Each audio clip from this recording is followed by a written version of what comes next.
Thousands of South Korean junior doctors are still refusing to go back to work, defying the Thursday deadline set by the government to end a mass walkout.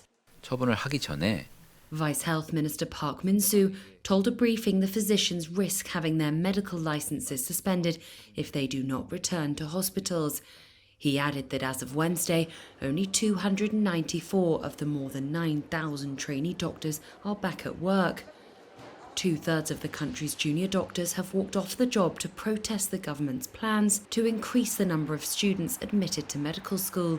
The plan aims to boost numbers of physicians by 2,000 each year to address what the government says is a shortage of doctors. But the doctors themselves say pay and working conditions should be addressed first. The strike has caused huge disruptions at major hospitals, which have been forced to turn away patients and cancel surgeries. Junior doctors are crucial for South Korea's highly regarded medical system, making up 40% of staff at large teaching hospitals. An alliance of groups representing patients suffering severe illnesses called on doctors to return to work on Thursday so there can be discussions on how to improve the medical system for everyone. Kim Sung-ju is an esophageal cancer patient.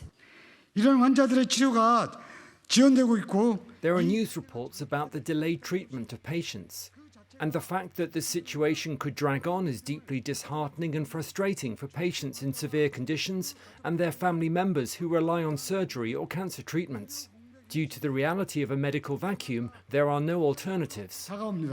25-year-old junior doctor Ryu Okada says trainee doctors work more than 100 hours a week, making between $1,500 to some $3,000 a month, including overtime pay.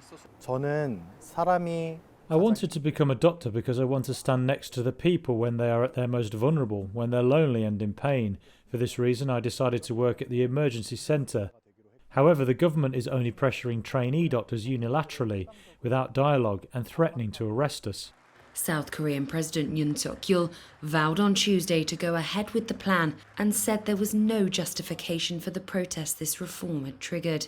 The government was due to meet with the trainee doctors on Thursday in a bid to persuade them to return to hospitals. There have been no formal discussions as of yet. The government says the Korean Medical Association, which represents mostly private practitioners, was not the right body to address the trainee doctors' concerns.